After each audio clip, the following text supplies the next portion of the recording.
హల్లెలూయా.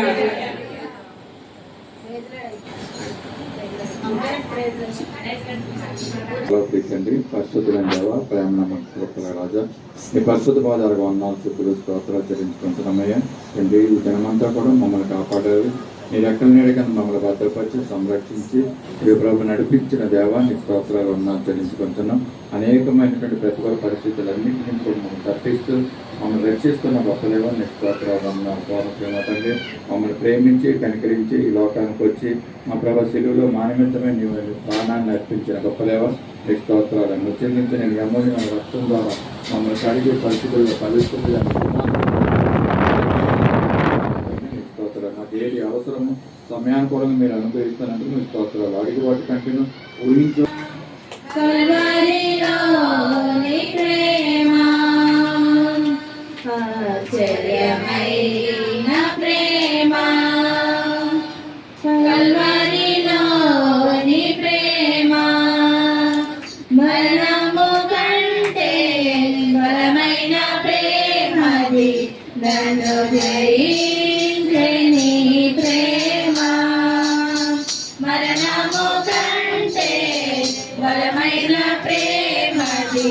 నన్ను జయించే నీ ప్రేమ, ఆశ్చర్యమైన ప్రేమ, పరమును వీడిన ప్రేమ, ధరను పాపిని వెదకిన ప్రేమ,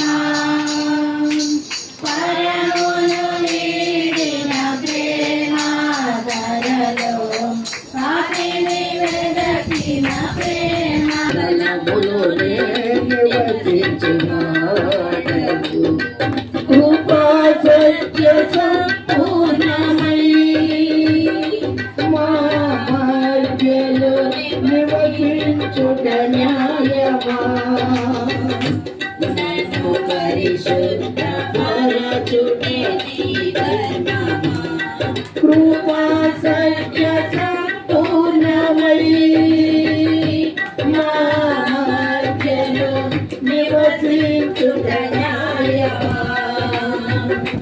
నన్ను పరిశుద్ధ పరచుటే నీ ధర్మమా.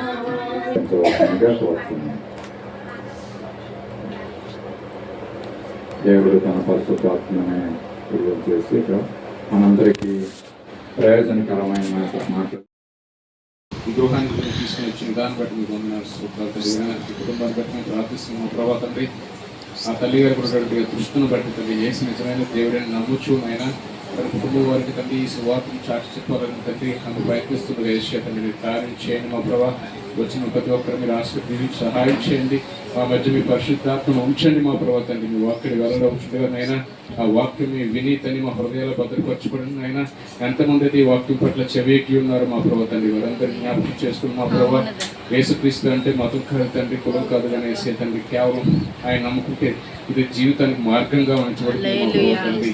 ఇవరైనా మా జీవితాలు విముక్తి దొరుకుతుంది మా ప్రభావ తండ్రి. ఇవరైనా మా జీవితాలు తండ్రి సేవ తీర్చుతున్నారు మా ప్రభావ, మా పాపాలను విడిపించే తండ్రి అన్నారు మా ప్రభావ తండ్రి. అట్లా తండ్రి నిన్న ప్రతి ఒక్క పెట్టిన తండ్రి ఆ విషయాన్ని ఆ వాక్యాలను హృదయాల్లో పెట్టుకుని తండ్రి ముందుకు సాగడానికి వచ్చిన ప్రతి బిడ్డని ఆశ్రయించి వాళ్ళకు సహాయం చేయమని వారి ఈ కుటుంబాన్ని మీ చేతులకు అర్పిస్తున్నాం మా ప్రభావ తండ్రి. అయా వారి పట్ల మీరు కృప దయచేయండి మా ప్రభావ. తల్లి గారి విషయంలో చేసిన కృపను తండ్రి మేలుని బట్టి తండ్రి వారు సంతోషిస్తున్నారు తండ్రి. వారి హృదయంతో మీరు మాట్లాడండి మా ప్రభావ తండ్రి. వారి హృదయాలు తెరవండి మా ప్రభావ తండ్రి. అయా నిత్య జీవం తండ్రి వారి కొరకు తండ్రి మీకు మా కొరకు సిద్ధపరుచున్నారని మాట్లాడుతున్నారు మా ప్రభావ తండ్రి. తండ్రి కేవలం ఆ తల్లి గారి కోసం కాదు కానీ మా ప్రభావ తండ్రి మా అందరి కోసం, మీ ఇంటి వారి కోసం తండ్రి, చుట్టుపక్కల తండ్రి ఇరుగు అందరి కోసం తండ్రి మీరు మాకు నిత్య జీవనం సిద్ధపరుస్తారు మాట్లాడుతున్నారు మా ప్రభావ తండ్రి. అట్లీతిగా ప్రతి ఒక్క బిడ్డను ఆసక్తి వాళ్ళకు సహాయం చేయమని యేసునామములో అడిగి వేడుకుంటున్నాం తండ్రి. లేకుండా చాలా మనం చూస్తున్నాం కదండి పరిస్థితులు బట్టి. ఒకసారి మనకి మంచి ఆహారం పెట్టగానే మరి ఏ విధంగా తృప్తి పొందుతారో, వారికి ఏ విధంగా చేయమని ఈరోజు వాళ్ళు ఏమంటారు కనుక ఈరోజు జీవం పోసినట్టు ఉంది అంటారు. అది అక్కడున్న మనుషులు బట్టి అలాంటి మాటలు మరి వాడుతూ ఉంటారు. ఇది నాకు మరి గుర్తు వస్తుంది. సాత్వికమైన మనసు శరీరమునకు జీవం అంటండి. చూడండి, అంటే మనసు శరీరముకు జీవం అంటే ప్రాణము పోసినట్టే. మా జాగ్రత్తగా వినండి. అది ఎవరు రాస్తున్నాడంటే జ్ఞాని అయిన సొలొమోను. సామెతలు 14:30 అక్కడ రాసి ఉందండి. అలాగే మరి రెండోది సాత్వికమైన నాలుక జీవవృక్షం అంటండి. సాత్వికమైన నాలుక, మరి నాలుక ఏంటండి? జీవవృక్షంతో పోలుస్తున్నాడండి జ్ఞాని అయిన సొలొమోను. ఒక మంచి శ్రేష్టమైన వృక్షంతో పోలుస్తున్నాడు మన నాలుకని. చూడండి, మన నాలుకకు ఉన్న విలువ, దానికి ఉన్న చూడండి మరి గొప్పతనం ఏంటంటే ఒక గొప్ప వృక్షము, జీవవృక్షం అది. చూడండి మరి పరలోకంలో మనకి ఏంటంటే మనం ఎప్పుడైనా సుమతి గారు అనుకుంటే మరి చెప్పినట్టున్నారు దేవుడు జీవవృక్ష ఫలములు మనం భుజిస్తామంటే అక్కడ ఇక్కడ ఉన్న ఈ శ్రేష్టమైన చియా సీడ్స్ ఏంటంటే యాపిల్స్, చెర్రీస్, వీటికంటే మరి శ్రేష్టమని ఉంటాయండి. దానితో పోలుస్తున్నాడండి సాత్వికని. దాంతోనే నాలుక చూడండి, సాత్వికమైన నాలుక జీవవృక్షం అటండి. జీవవృక్షం అంటే చాలా శ్రేష్టమైన వృక్షం అండి. అది ఎక్కడ ఉండదు, పరలోకంలో ఉంటాయంటే దాని ఫలాలు మనం భుజిస్తామంట. పరలోకంలోకి మనం వెళ్ళేటప్పుడు వాటి ఫలాలు దేవుడు మనకి ఇస్తాడంట. దానితో పోలుస్తున్నాడండి మన యొక్క నాలుకని. నాలుక చూడండి, అది ఎంత దేవుడితో పోలుస్తున్నాడు, ఒక వృక్షంతో పోలుస్తున్నాడు. ఒక జ్ఞాని అయిన సొలొమోను రాజు, మహారాజు, జ్ఞాని అయిన మంచి గొప్ప రాజు అండి. ఆ రాజు మరి సామెతలు 15:4 మరి అక్కడ రాయబడిందండి. నిజంగా చూడండి, మరి నాలుక ఎంత జీవవృక్షం చూడండి, దాంతో పోలుస్తున్నాడు. మరి అలాగే మనం చూస్తామండి మరి పౌలు కూడా అండి కొరింథీ సంఘంలో అక్కడ ఉన్న పరిస్థితులు బట్టి అక్కడ ఏమంటున్నాడంటే వారిని అక్కడ పరిస్థితులు వారిని ఉద్దేశించి ఏమని రాస్తున్నాడంటే, నేను ఏ మనసుతో మీ దగ్గరకు రావాలని అడుగుతున్నాడండి. ఏ మనసుతో, సాత్వికమైన మనసుతో రావాలా, ఏ మనసుతో రావాలి మీ దగ్గరికి అని అక్కడ మరి సాత్విక అంటే అక్కడ పరిస్థితులు బాగులేవండి. కొరింథీ 2వ పత్రిక, కొరింథీ 4:21 అండి. మరి అక్కడ అదే మరి 2 కొరింథీ అయితే నేను రాయలేదు కానీ రాసుకోలేదు. ఏమంటున్నాడంటే పౌలు, నేను ఏ మనసుతో మీ దగ్గరకు రావాలని అడుగుతున్నాడండి. అంటే అక్కడ పరిస్థితులు బాగులేవండి. అక్కడ మనుషుల యొక్క తలంపుల ఆలోచనలు పౌలుకి వ్యతిరేకంగా ఉన్నాయి. ఈ పౌలు అనే వ్యక్తి యేసు ప్రభువుకి సాదృశ్యమే. అలాంటి వ్యక్తి అక్కడ పరిస్థితులు వేరే విధంగా ఉండటం వల్ల నేను ఏ విధంగా మీ దగ్గరకు రావాలి, మీరు ఏది కోరుచున్నారు, బెత్తంతోనూ మీ వద్దకు రావాలనా, ప్రేమతోనూ సాత్వికమైన మనసుతోనూ రావాలనా? సాత్వికమతో రావాలా, ప్రేమతో రావాలి, ఏ మనసుతో మీ దగ్గరికి నేను రావాలి? చూడండి ఎలా అడుగుతున్నాడు అక్కడ పౌలు. మరి అక్కడ పౌలే అడుగుతున్నాడు. మరి రేపు పొద్దునండి మరి వెలుగాడు సంఘ మనందరికి ఇలాగ వాక్యాలు వినిపింపబడుతున్నాయి, ఎంత శ్రేష్టమైన వాక్యాలు. మరి ఒక దినాన్ని యేసు ప్రభు వారు కూడా అడుగుతాడు, మిమ్మల్ని అందరినీ కూడా అడుగుతాడు, నేను ఏ విధంగా నీ దగ్గరికి రావాలి? సాత్వికంతో రావాలా, లేదా కొరడాతో రావాలా, ఏ మనసుతో రావాలి మీ దగ్గరికి? నన్ను అడుగుతున్నాడు. మనల్ని కూడా యేసు ప్రభు వారు అడుగుతారండి. ఆయన ప్రతి ఒక్కరితో మాట్లాడే దేవుడే. ఒక భేదం అనేది నువ్వు నేను భేదం లేదండి. ప్రభు నువ్వు నాతో మాట్లాడు, నన్ను దర్శించు, నీ స్వరమును వినాలని నాకు ఆశ ఉంది ప్రభు. తప్పకుండా మీరు హృదయపూర్వకంగా ఆయన మీద ఆనుకొని మీరు ప్రార్థించేయండి. దేవుడు తప్పకుండా మిమ్మల్ని దర్శిస్తాడు. ఆయన మాటలు, ఆయన స్వరాన్ని మీకు వినిపిస్తాడు. అనుభవపూర్వకంగానే చెప్తున్నాం. అది మేము అనుభవించాము, దేని స్వరం మేము విన్నాము, కనిపెట్టాము, ఆశతో చూసాము ఆయన స్వరాని కోసం. కాబట్టి దేవుని స్వరం విన్న తర్వాత అండి నిజంగా ఎంత తెప్పరిల్లుతుందో మన ప్రభా, ఈ రోజు నీ దర్శనం నేను చూశాను ప్రభా, నాకు అంతే చాలు ప్రభా. అలాగనే సేవకులు ఎంతో మంది ఉన్నారు బైబిల్లో. చూడండి మరి పౌలు, నేను ఏ విధంగా మీ దగ్గర ప్రేమతో రావాలా, సాత్వికంతో రావాలా, ఏ విధంగా మీ దగ్గర రావాలి? అలాగే దేవుడు అడుగుతాడండి. యేసు ప్రభు కూడా అడుగుతూ ఉంటారు నిజంగాను. అయ్యగారు చనిపోయిన తర్వాత నేను ఇది 2వ సారి చెప్పడం మందిరంలో కూడా చెప్పాను. రాయ్ గారు చనిపోయి కొద్ది రోజులు మేము రోజు మందిరం దగ్గరికి వస్తున్నామండి, యోగ గారి దగ్గరికి. ఎందుకంటే ఆయన లోన్లీ ఫీల్ అవుతున్నారు అని నేను అయ్యగారు రోజు వచ్చి కూర్చున్న దగ్గర, బెంచ్ దగ్గర కూర్చుంటే ఆ రోజు కొద్ది రోజులు ఇంకా నెల అవ్వలేదండి. మేము ఇంటికి వెళ్ళిపోయాను, ఆలోచిస్తున్నాం. అలాగే అందరం ఆలోచిస్తున్నామండి అయ్యగారి కోసం. ఆలోచిస్తున్న రోజు నాకు దర్శనంలో నిజంగా అండి సామ్యాల్ రాయ్ గారు అంకులు నిజంగా పులిపేట మీద ఆయన చక్కగా నేను పూర్తిగా ఆయన చూశానండి. వేరే వ్యక్తి అంటే కాదు, ఆయన పులిపేట మీద నిలబడి మనందరం చనిపోయారు, అయ్యగారు చనిపోయారు మన ఆలోచనలు మనం అంటుందంటే ఆయన నిజంగా 2 చేతులు పైకెత్తండి ప్రార్థన చేస్తున్నాలో, నేను చనిపోలేదు, నేను బ్రతికే ఉన్నాను నేను అని మీరందరూ లైన్లో ప్రార్థన చేయించుకుంటున్నారు. చూడండి అలాగే యేసుప్రభు వారు కూడా ఇప్పుడు పౌలు ఏ విధంగా అయితే అక్కడ కొరింథీ సంఘస్థుల అక్కడ మనుషులు బట్టి మాట్లాడుతున్నాడో దేవుడు కూడా మనల్ని అడుగుతున్నాడు, నేను ఏ విధంగా నీ దగ్గర రావాలి, ఆయన వచ్చేటಕ್ಕೆ ఆయన రావాలంటే మనం అన్ని మనకు అనుకూలంగా ఉండాలనే పరిస్థితులు. మన హృదయం అనుకూలం, మన హృదయం మెయిన్, మన హృదయం మనం శుద్ధి చేస్తూ మనం మరి పరిశుద్ధంగా మనం ఉంచుకుంటేనే దేవుడు మనల్ని దర్శిస్తాడు. మనం ఆయన స్వరాన్ని కూడా మనం వినగలుగుతాము. అలాగే చూడండి, ఆత్మఫలములో మనకు తెలుసు గలతీ పత్రికలో ఉంది, ఆత్మఫలంలో ఒకటి సాత్వికము అనేది. అలాగే మనం చూడండి కొలస్సీ 3:12 కూడా పౌలు అంటున్నాడు, సాత్వికము ధరించుకొనుడి అంటున్నాడండి. మీరు సాత్వికాన్ని ధరించుకోండి. మనం చూడండి వస్త్రాలు ధరించుకుంటాం, నగలు ధరించుకుంటాం, వాటి అయ్యి కాదంట సాత్వికము. చూడండి ముందు నేను చెప్పాను కదా, సాత్వికం దేనికంటే దీనత్వమును వినయము, సో 2 దాంట్లోకి మనకి వస్తూ ఉంటాయి. అవి మనకి కావాలంట, అవి మనం ధరించుకోవాలి. ఇవన్నీ బాహ్యంగా ధరించుకునేవన్నీ దేవునికి ఇష్టమైనవి కాదండి. మన తృప్తి కోసం, ఎదుటి వాళ్ళతో ఏదో వాళ్ళ తృప్తి కోసం, ఏదో మన సంప్రదాయాల కోసము ఇవే ధరించుకుంటున్నాం. కానీ ఆయనకి కావాల్సిందంటే సాత్వికాన్ని ఇంకా ఎన్నో ఉన్నాయి. కానీ మరి ఈవేళ నేను తీసుకునేది ఒక్క మాట కాబట్టి దాని వస్తూ చెప్తున్నాను. సాత్వికమును మీరు సాత్వికము ధరించుకున్నాడని అక్కడ పౌలు కొలస్సీ పత్రికలో కొలస్సీ 3:12 దేవుని చేత ఏర్పరిచిన వారును పరిశుద్ధులను ప్రియులైన వారికి తగినట్లు మీరు జాలిగల మనసును, దయాలత్వమును, వినయమును, సాత్వికమును, దీర్ఘశాంతమును ధరించుకునుడి. చూడండి, అయితే నేను తీసుకుంది అవన్నీ ఉన్నాయి. కానీ నేను సాత్వికం చెప్తాను. సాత్వికంలో మరి అక్కడ పౌలు అక్కడ సంఘస్థులు, అక్కడ సంఘం కొలస్సీ ప్రజలతో మరి వాళ్ళకు అనుకూలంగా అక్కడ పౌలు మాట్లాడుతున్నాడండి. మరి అలాగే మళ్ళీ కూడా అక్కడ సాత్వికముతో నడుచుకునడి అని ఎఫెసీ సంఘానికి పౌలు రాస్తున్నాడండి. సాత్వికముతో నడుచుకోవాలంట, సాత్వికంతో నడుచుకోవాలంటండి. నిజంగా అండి, క్రైస్తవులు అనగానే చాలా మంది గుర్తుపట్టేస్తారు. చాలా మంది మనం ప్రయాణం చేసిన వీళ్ళు దేవుడు నమ్ముకునే బిడ్డలు, వీళ్ళు క్రైస్తవులు అని మనం చూడగానే గుర్తుపెట్టేస్తారు. అనేక గుర్తులు ఉంటాయి. నేను ప్రయాణం చేస్తున్నాను అంటుంటాం కదండి. ప్రతి క్రైస్తవ బిడ్డకంట చాలా మంది హ్యాండ్ బ్యాగ్లు పట్టుకొని వెళ్తూ ఉంటారు. క్రైస్తవులు ఎక్కువ మనమే బ్యాగులు పట్టుకొని వెళ్తూ ఉంటాం, ఎందుకంటే బైబిల్ పెట్టుకుంటాం, అది విలువైంది కాబట్టి జాగ్రత్తగా పట్టుకోవడానికి అంటున్నారు. చేతిలో హ్యాండ్ బ్యాగ్ ఉన్నదంటే వాళ్ళు దేవుడు నమ్ముకుని బిడ్డలే అనుకున్న మాటలు కూడా నేను విన్నాను. నాతో ప్రయాణం చేసిన వేరే వాళ్ళు మాట్లాడుకున్నట్టు ఆటోలో వాళ్ళు క్రైస్తవులు బ్యాగ్ ఉన్న చేతిలో బ్యాగ్ ఉందంటే వాళ్ళు క్రైస్తవులే కూడా. చూడండి, అది కూడా మంచి సాక్ష్యమే కదా.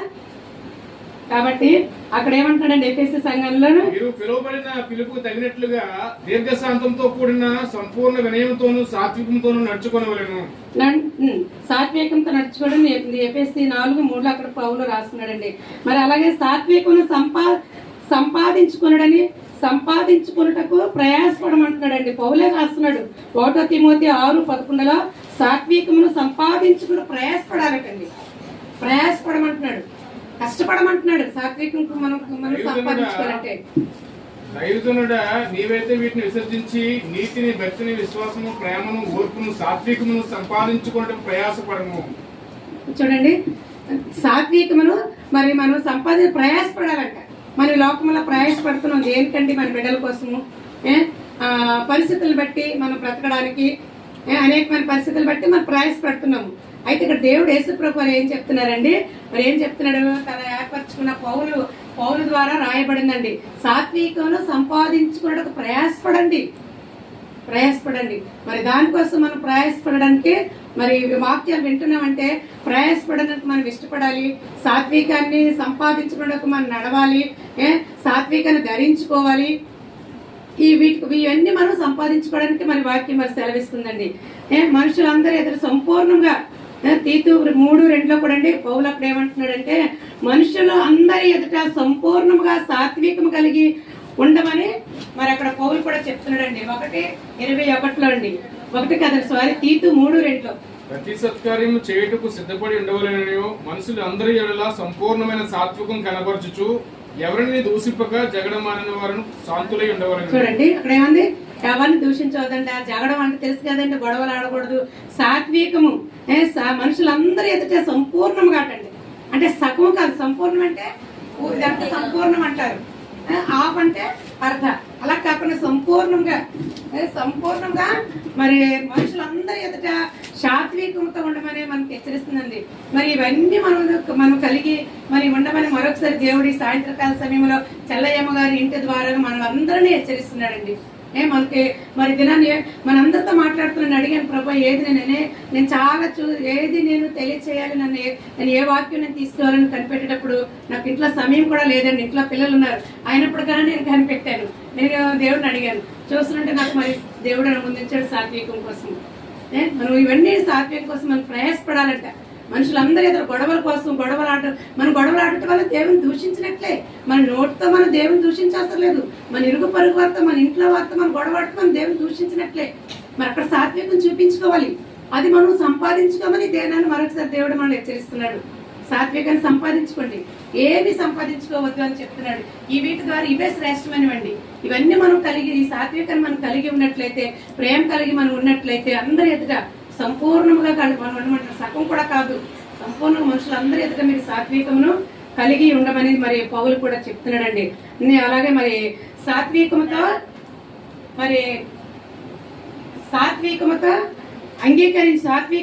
అంగీకరించుడి అంటున్నాడండి. ఇది అక్కడ యాకోబు 1:2-21 అండి. వాక్యమునటండి, వాక్యమును సాత్వికముతో అంగీకరించమంటున్నాడు. వాక్యాన్ని యాకోబు పత్రిక 1:21 ఉందండి. వాక్యమును చేత 21 అందుచేత సమస్త కలుషమును వెర్రవీగుచున్న దుష్టకమును మాని లోపల నాటబడి మీ ఆత్మలను రక్షించుటకు శక్తిగల వాక్యము సాత్వికముతో అంగీకరించుడి. చూడండి, వాక్యానంట, వాక్యంలో ఏముంది తెలుసు? శక్తి ఉంది, బలం ఉంది, ఆరోగ్యం ఉంది, నెమ్మది ఉంది. వాక్యంలో సమాధానం ఉంది, స్వస్థత ఉంది, ధైర్యం ఉంది, బలపరుస్తుంది, ధైర్యపరుస్తుంది. మనుషుల మాటలు మనం ధైర్యపరచదు. యేసు ప్రభు దేవుని బైబిల్లో ఉన్న వాక్యాలను మనం ధైర్యపరుస్తుంది, మనల్ని బ్రతికిస్తుంది. అలాంటి వాక్యాన్ని దేవుడు ఏమని చెప్తున్నాడంటే, భక్తుడు సాత్వికముతో మీరు వాక్యాన్ని అంగీకరించండి, సాత్వికంతో అంగీకరించాడని మరి ఇక్కడ యాకోబు పత్రికలో అక్కడ మరి రాయబడిందండి. యాకోబు 1:21 రాయబడింది. అలాగే యాకోబు 3:13 కూడా చూడండి, జ్ఞానముతో కూడిన సాత్వికము కలిగి ఉండమని అంటున్నాడు. జ్ఞాన వివేకంలో గలవాడేవాడు వాడు జ్ఞానంతో కూడిన సాత్వికం గలవాడే తన యోగ్య ప్రవర్తన వలన తన క్రియలు కనబరచవలెను. చూడండి, యోగ్య ప్రవర్తన క్రియను సాత్వికముతో జ్ఞానముతో కూడిన సాత్వికం అటండి. జ్ఞానముతో కూడిన సాత్వికం కలిగి ఉండమని అక్కడ మరి యాకోబు 3:13 అక్కడ రాయబడిందండి. మరి అలాగే సాత్వికముతో సమాధానము చెప్పమంటున్నాడు. 1 పేతురు 3:16 అండి. 3:16 సాత్వికముతో సమాధానం చెప్పాలి. మన సమాధానం ఒకసారి ఎలా చెప్తున్నామండి? ఒకసారి సమాధానం ఎలా ఉంటాయి మనం చెప్పేటప్పుడు? ఆసక్తి గలవారైతే మీకు హాని చేయవాడు ఎవడు? నిర్మలమైన మనక్షాక్షి కలవారై మీలో ఉన్న నిరీక్షణ గూర్చి మిమ్మల్ని హేతు అడుగు ప్రతివానికి సాత్వికముతోను భయముతోను సమాధానము చెప్పుటకు ఎల్లప్పుడూ సిద్ధముగా ఉండండి. సాత్వికముతోను భయముతోను సమాధానం చెప్పుటకు మనం సమాధానం చెప్పమని అక్కడ 1 పేతురు 3:16 రాయబడిందండి. సమాధానం కూడా చెప్పాలంటే సాత్వికము చెప్పాను కదండి. వినయము, అక్కడ మరి ఎంతో తగ్గింపు కూడా మరి అక్కడ మనకి చూస్తున్నాము. అక్కడ ఏంటంటే మనం ఉందండి సాత్వికానికి దీనత్వము వినయము. సాత్వికంలో మరి సాత్వికానికి అర్థమని మనం అక్కడ మనం విని ఉన్నాము. కాబట్టి మరి ఇలాగ మరి ఇంతమంది ఇలా చెప్తున్నారు కదండి. 1:3-16 చదివారు. మరి అలాగే యేసు ప్రభు వారు కూడా చూడండి 5:5 మనకు అందరికీ తెలుసు.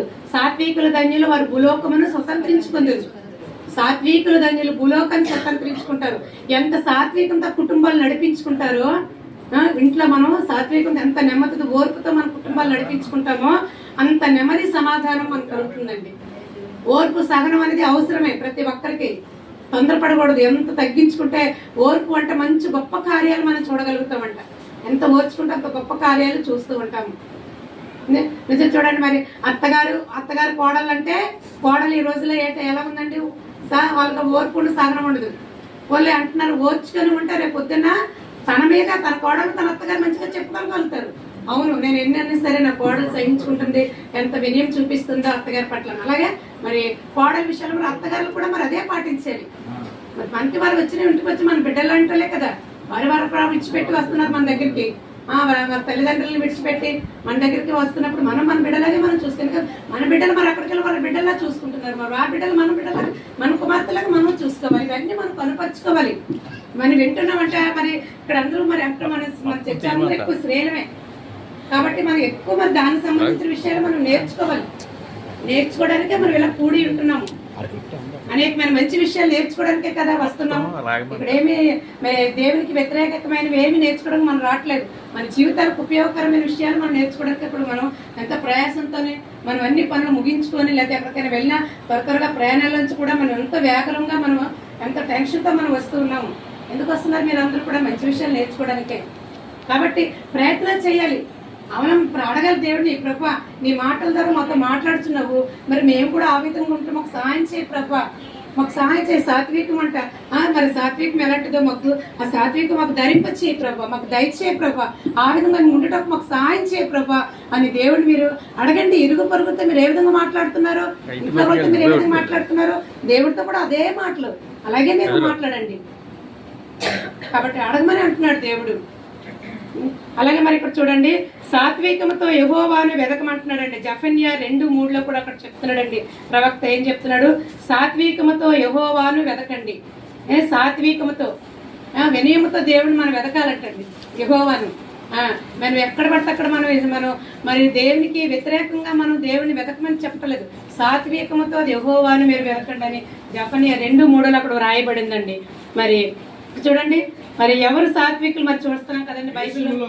సాత్వికులై ఆయన న్యాయ విధులను అనుసరించు సమస్త దీనులారా యెహోవాను వెదకుడి.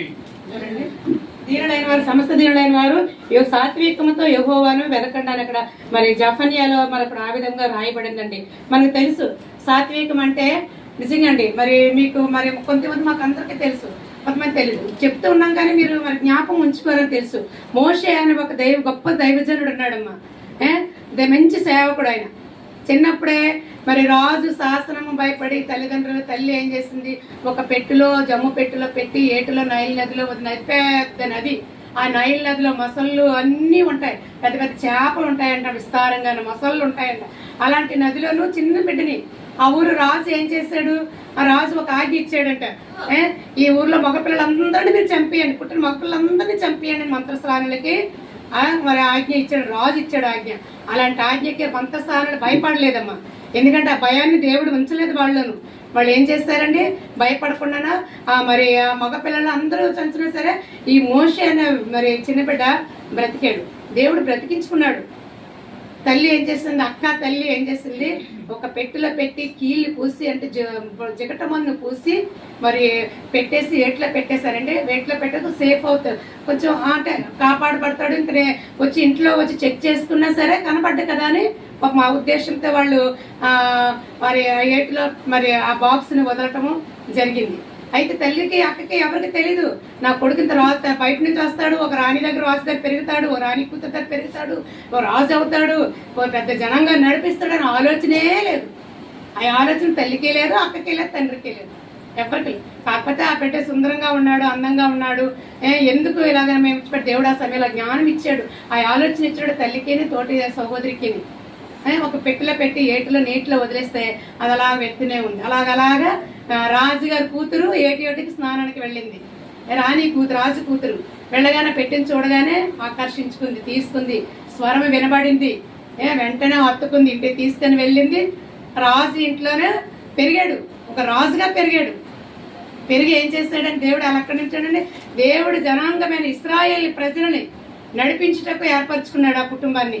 నిజంగా భర్త ఆ తల్లిదండ్రులు దేవునికి సమర్పించుకున్నారు పుట్టిన బిడ్డలు, ముగ్గురు బిడ్డలని. ఆ ముగ్గురు మోషే, అహరోను, మిరియాము, దాని తోట అక్కచెల్లెడు, వీళ్ళు ముగ్గురు దేవుని సేవ చేశారండి, దేవుని ప్రజలు నడిపించారు. అయితే మోషేని దేవుడు ధైర్యపరిచి బలపరిచి మంచి సాత్వికాన్ని దేవుడు ఇచ్చాడు మోషేకి. అంతమంది ప్రజలను మోషే నడిపించినప్పుడు ఎంత సాత్వికం అండి. మోషేకి సాత్వికము చదవండి, అదే సంఖ్యాకాండంలో ఉంటుంది. అక్కడ సంఖ్యాకాండము 12:3 ఉందండి. భూమి మీద ఉన్న వారందరిలో మిక్కిలి సాత్వికుడు. భూమి మీద ఉన్న వారందరిలో మిక్కిలి అంటే ఓన్లీ మన పినగాడి గ్రామం కాదు. యెహోవా మోషేకు ఇలాగూ సెలవిచ్చెను.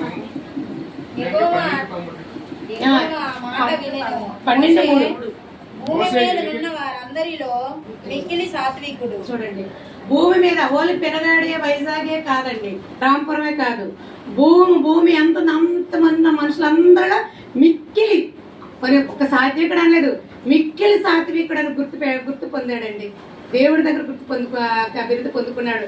ఆ మోషే నీళ్ళలో నుంచి బయటకు ఒడ్డుకు వచ్చిన రాజుగారి ఇంట్లో పుట్టి పెరిగాడు కానీ అన్ని విద్యలు అభ్యసించి రాజుగారి ఇంట్లో ఉండడానికి ఇష్టపడలేదు.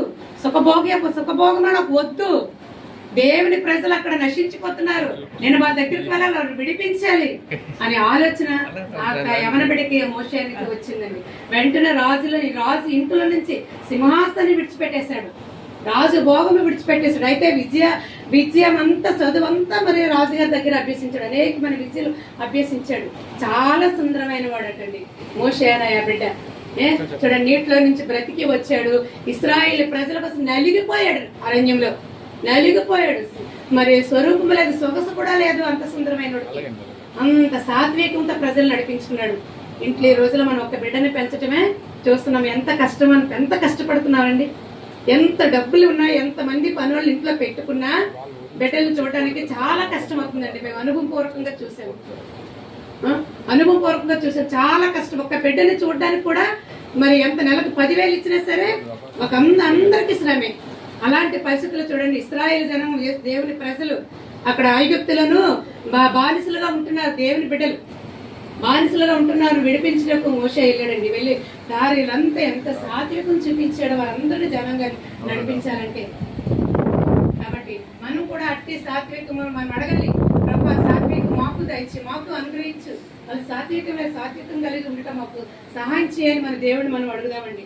మరి చూడండి, మరి మత్తయి 11:29 కూడా అక్కడ ఏముందండి, మరి శిష్యులతో అంటున్నారు యేసుప్రభు, నేను సాత్వికుడును దేన మనసు గలవాడును, మీరును సాత్వికులై ఉండుడని యేసుప్రభు స్వయంగా శిష్యులతో అంటున్నారు. నేను సాత్వికుడును దేన మనసు గలవాడును, మీరు కూడా సాత్వికులై ఉండుడి.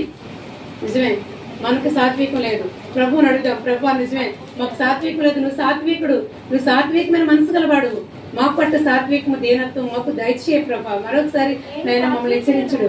నేను సాత్వికుడును దీన మనసు గలవాడును కనుక నీ మీద నా కాడు వెతుకొని నా యొక్క నేర్చుకొనుడి. చూడండి, మరి అలాగే మత్తయి 21:5 కూడా యేసుప్రభు వారు ఏమంటున్నారండి, ఆయన శిలువకు అప్పగింపబడక మునుపు మనకు తెలుసు యెరూషలేము కనుక మరి చిన్న గాడిద పిల్ల మీద ఆయన ప్రయాణమై వెళ్ళటకు ఇష్టపడ్డాడు.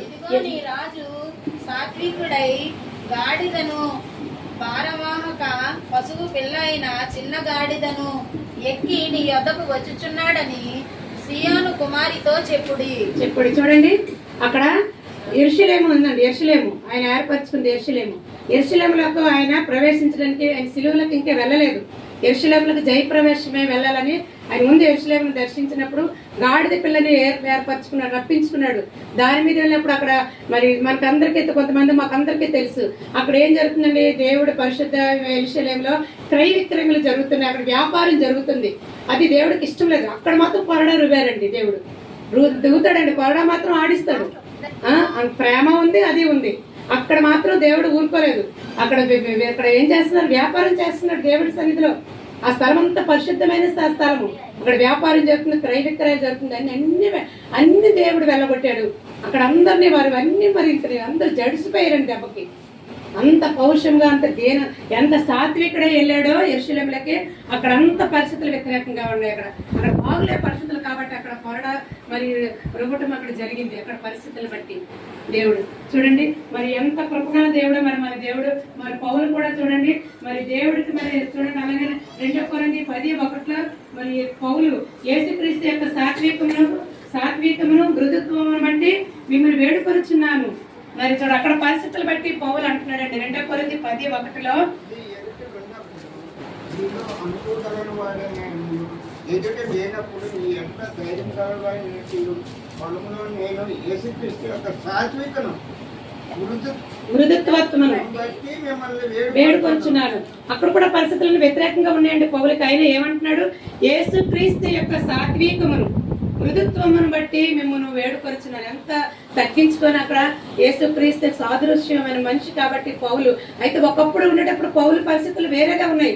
ఎప్పుడైతే ఆయన యేసు ప్రభువుని మరి తెలుసుకున్నాడో, దేవుడు దర్శించాడో పౌలుని, ఆయన జీవితం ఆయన దేవుడి చేతులు ఎప్పుడైతే ఆయన సమర్పించుకొని పెట్టుకున్నాడో, ఆయన చేతులు ఆయన పెట్టుకున్నాడో, అప్పటి నుంచి పౌలు ఏంటంటే సాత్వికాన్ని ధరించుకొని ఏమంటున్నాడండి అక్కడ ఏమంటున్నాడు, మిమ్మల్ని సాత్వికమును మృదుత్వమును బట్టి మిమ్మల్ని వేడుకొనుచున్నాను పౌలు అంటున్నాడండి అక్కడ పరిస్థితులు బట్టి. నిజమే చూడండి, మరి పౌలు కూడా మరి ఒకప్పుడు మరి ఎంతో మరి భయంకరంగా ఉన్న తర్వాత మరి ఎన్ని దేవుడు చూడండి దేశపురమైన సాదృశ్యంగా ఆయన ఈ లోకంలో జీవించగలిగాడు. మరి బైబిల్లో మరి మనం చదువుకుంటున్నాము. మరి చూడండి అలాగనే మోషే మరి ఇశ్రాయేలుని చాలా విసిగించాడు. మరి ఇశ్రాయేలు ఎంతో విసిగించారు మోషేని, తన దేవుని బిడ్డని విసిగించినప్పుడు కూడా ఎంతో సాత్వికం కనపరిచాడు మోషే దారిలో కూడా. అలాగే ఎంతో మంది దేవుని బిడ్డలు ఎంతో సాత్వికం చూపించారండి. కాబట్టి మరి మనం ఈ దినాన్ని సాయంత్రిక సమయంలో మరి చెల్లయ్యమ్మ గారి ఇంటి ద్వారా విన్న వాక్యం ఏంటంటే మనందరికీ దేవుడు ఏమని హెచ్చరిస్తున్నాడు, సాత్వికాన్ని ధరించుకోండి, సాత్వికాన్ని సంపాదించుకోండి, సాత్వికాన్ని కాపాడుకోండి, ప్రయాసపడండి. సాత్వికం కోసం మీరందరూ మరి ఇన్న వాక్యాల ద్వారా దేవుడు ఆయా భక్తులు రాసిన లేఖనాల ద్వారా దేవుడు మనల్ని హెచ్చరించాడు. మరి మనం ఆ విధంగా ప్రయాసపడడానికి దేవుడు మనం అడుగుదాము. ఈ సమయం మనకి నా మాటలు మనకి వ్యర్థంగా కాకుండా, ప్రభా ఈ దినాన్ని మాట్లాడావు, సాత్వికం మాకు దయచేయి, మేము ఆరితంగా ఉండటం మాకు సాయం చేయ ప్రభా. నిజంగా మేము ఆరితంగా వాక్యాలు చదువుతున్నాం, వింటున్నాము, కానీ మేము జీవించలేకపోతున్నాము. ప్రభా ఆరితంగా జీవించడానికి మాకు సహాయం చేయండి, మమ్మల్ని నడిపించి మాకు తోడుగా ఉండు, మమ్మల్ని బలపరచు, మాకు వ్యతిరేకమైన పరిస్థితులన్నీ మీరు తొలగించండి అని దేవుడిని మనం అడుగుదాము. దేవుడు ఈ కొద్ది మాటలు ఆశీర్వదించిన గాక ఆమేన్. ఉంచుకోవాలి. ప్రతి దైవనందినటువంటి జీవితంలో ప్రతి దినము మనము నడుస్తున్నటువంటి జీవితంలో సాత్వికము కలిగి మనము మాట్లాడాలి, సాత్వికం కలిగి మనము ప్రవర్తించుకోవాలి. యేసు ప్రభువు వారి లోకానికి వచ్చి మరి ఆయన సాత్వికుడిగా ఉండి మరి మనకు మాదిరి ఉంచి వెళ్ళి ఉన్నాడు. క్రైస్తవులైనటువంటి మనము, యేసయ్యను నమ్ముకున్నటువంటి మనము కూడా మన యొక్క నడవడిక అంతా కూడా బయట కానీ ఎక్కడ లోపల నడుస్తున్నప్పుడు, మన ప్రయాణాలు చేస్తున్నప్పుడు అన్ని వేళల అన్ని సమయాల్లో మనం సాత్వికాన్ని ధరించుకుని మనము జీవించాలి. ఇతరులకి మన సాత్వికులుగా మనము కనపరుచుకోవాలి. అంతకంటే ఎక్కువగా ప్రాముఖ్యంగా యేసు ప్రభువు వారి దృష్టిలో మనము సాత్వికులుగా ఉండాలి. విని మాటలు విడిచిపెట్టడం కాకోకుండా దీన్ని మనము ఆచరణలో ఉంచాలి. అమలు చేస్తే మనకు అది దీవెనకరమని ఈ రాత్రికాల సమయంలో ఈ మాటలు తెలియజేస్తున్నాం. అలాగే రేపటి దినము ప్రార్థన కూడిక గురించి తెలియజేస్తాను. బుధవారం రోజునే రేపు బంగారు శెట్టి గారి గృహము రాంపురంలో మరి ఆయన యొక్క గృహంలో ఈ యొక్క శిలువ ధ్యాన కూడిక ఉంటుంది, జ్ఞాపకం ఉంచుకోండి.